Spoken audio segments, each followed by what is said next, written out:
در قصر ورزش شهر خوجند مسابقه بین المللی اوید به جودو برای دریافت جایزه های کلوب جودوی استوپیریون برگزار شد. در این چهاربینی ورزشی که با مقصد جلب کودکان و نورسان و جوانان به جودو، بلند برداشتن ملکه و مهارت گوشتگیران نورس، تجربه عوض‌کنی آنها و مستحکم نمودن علاقه دوستی بین ورزشکاران کشورهای همسایه راه اندازی کرده شد.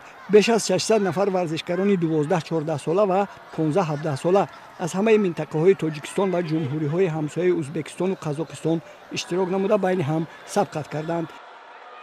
مقصد اساسی برگزاری این مسابقه کشاد بین الخلقی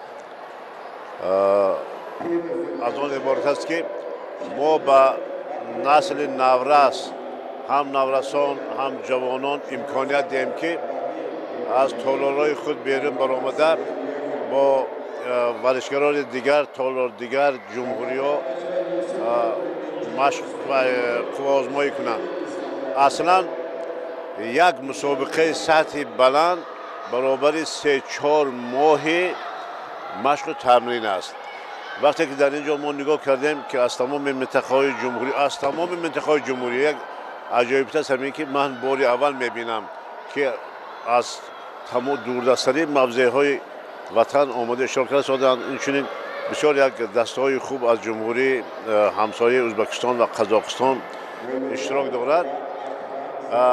این برای تکمیل گوشتین جمهوری خصوصا نورسان که آینده ورزش هستند نوعی یک تکون خوب شد.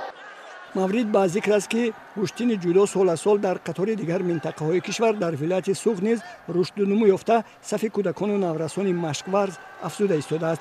اشتراک بیش از 600 نفر گوشتگیری از 12 تا 17 ساله در این چهاربینی ورزشی بازگوی آن است که نورسان و جوانان به این نمود المپی ورزش توجه زیاد دارند. توجه و دستگیری فدراسیون جودوی مملکت نیز برای رشد جودو در کشور زمینه می‌گذارد.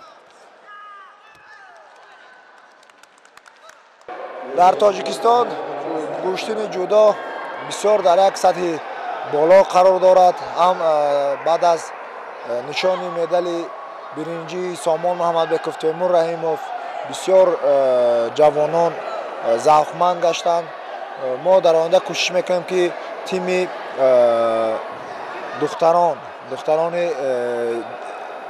جوان برای آنها هم گوشتین جودو را آموزیم و آینده میخواهیم که تیم کامل هم در بین نورسان هم در بین جوان دختران تربیت کنیم که پرچم بردار ملت خود باشند. مسابقه بین المللی اوید به جودو برای دریافت جایزه های تالار جودوی استوپیریون در سطح بلند تشکیل جریان گرفته غالبان و جایزه داران معین و قدردانی کرده شدند.